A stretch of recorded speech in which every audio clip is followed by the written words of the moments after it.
Hello दोस्तों, welcome to my another video. इस video में हम पढ़ने वाले हैं डीबीटी के बारे में, डायरेक्ट बेनिफिट ट्रांसफ़र।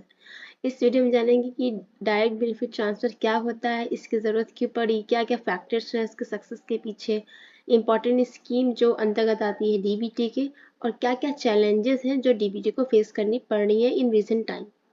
तो चलिए बिना देखिए वीडियो को स्टार्ट करते हैं। अगर दोस्तों आप मेरे चैनल में पहली बार आए हैं तो प्लीज़ लाइक और सब्सक्राइब ज़रूर कीजिएगा। Definition: launched in 2013, way to reform the government delivery system. ये 2013 में इसको लॉन्च किया गया था ताकि गवर्नमेंट डिलीवरी सिस्टम में कोई रिफॉर्म लाया जा सके।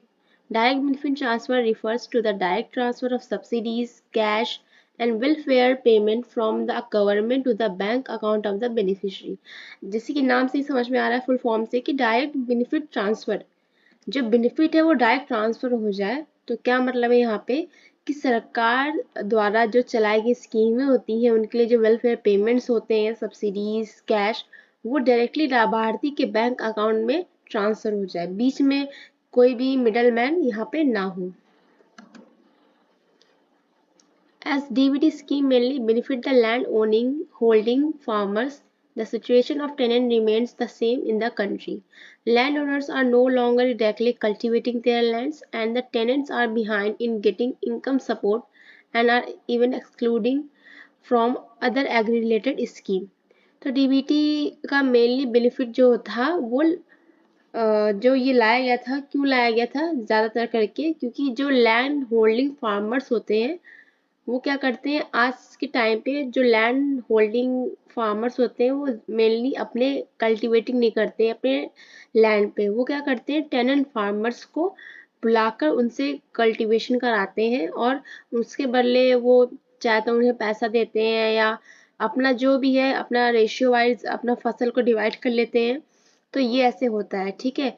अब जो सरकार द्वारा एग्री रिलेटेड स्कीमें चलाई जाती हैं टेनेंट फार्मर्स के लिए, तो उसका क्या होता है कि लैंड ओनर्स को ज़्यादा फायदा होता है, क्योंकि टेनेंट्स के पास पैसा पहुंचता नहीं है लैंड ओनर से, लैंड ओनर के पास ही सारा पैसा होता है। क्यों? क्योंकि जो खेत होता है होगा, जो लैंड होता है, तो उस जो लैंड का जो मालिक है उसके नाम पे ही तो पैसा ट्रांसफर होगा बैंक गवर्नमेंट के द्वारा।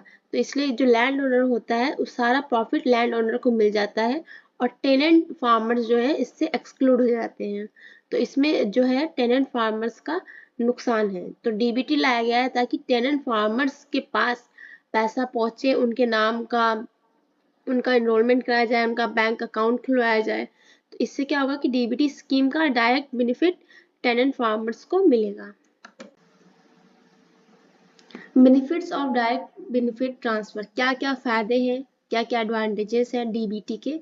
Instant and easy money transfer, तुरंत पैसा ट्रांसफर हो रहा है आधार पेमेंट बिश पे द्वारा, और इजीएस्ट वे है कि मनी ट्रांसफर का डायरेक्टली जो है पीपल के बैंक अकाउंट में पैसा ट्रांसफर हो जा रहा है। It's bring about transparency and reduce instances of welfare from the distribution of central government sponsored fund. Central government के द्वारा जो भी फंड्स को स्पॉन्सर किया जा रहा है वो डायरेक्टली बेनिफिशियरी के बैंक अकाउंट में आ रहा है। तो इससे एक ट्रांसपेरेंसी भी बढ़ रही है, धोखाधड़ी कम हो रही है। DBT ensure accurate targeting of beneficiaries, DBT ensure करता है कि जो वो पैसा अकाउंट में भेज रहा है वो डायरेक्ट बेनिफिशरी के अकाउंट में जाए, ना कि किसी मिडिल मैन के हाथ में। It weeds out the necessity of intermediaries including government officials in forwarding the subsidy amount straight forward into the beneficiary account। इसका जो एम क्या है डीबीटी का, कि जो बीच में जो इंटरमीडियरीज हैं, जो ऑफिशियल्स हैं, उनको वहां से उखाड़ फेंके और डायरेक्टली लाभार्थी के पास जो फंड है, जो वेलफेयर पेमेंट है, वो डायरेक्ट लाभार्थी के पास पहुंचे।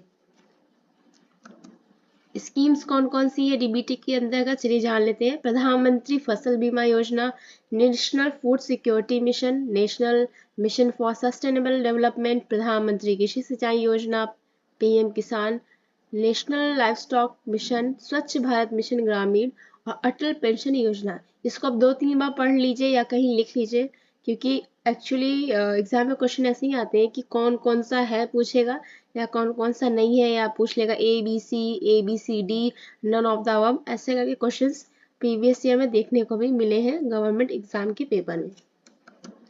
क्या क्या चैलेंजेस फेस करने पड़ रहे हैं डीबीटी को? Lack of accessibility. One of the most prominent issues faced by citizens attempting to enroll is the accessibility, proximity to enrollment points, unavailability or erratic availability of officials, operators responsible for enrollment. Access नहीं हो पा रहा है। गांव में जो tenant farmers हैं, mainly उनके जो अकाउंट्स नहीं खुले होते हैं, तो उनको एनरोलमेंट प्रॉब्लम होता है।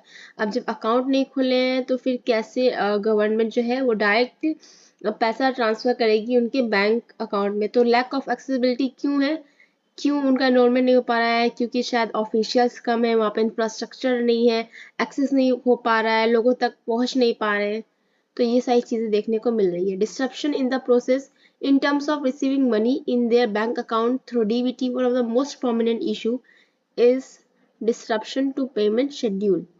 डिस्ट्रप्शन इन प्रोसेस से क्या मतलब है कि जो मनी रिसीव हो रहा है बैंक अकाउंट में डीबीटी के थ्रू, ये पेमेंट शेड्यूल पे नहीं हो रहा है, शेड्यूल पे नहीं हो रहा है, इसका कोई टाइम मैनेजमेंट नहीं हो पा रहा है। Shortage of facility. Still, there are many rural and tribal areas which don't have banking facility and road connectivity.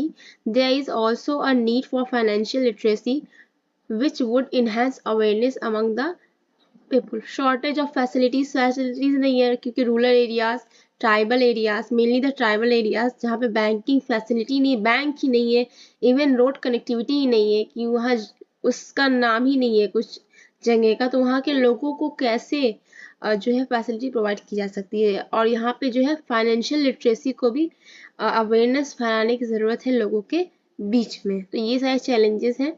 तो होप आपको ये वीडियो पसंद आया होगा, तो प्लीज़ आप मेरे चैनल को लाइक एंड सब्सक्राइब ज़रूर करें। Thank you. Meet in the next video.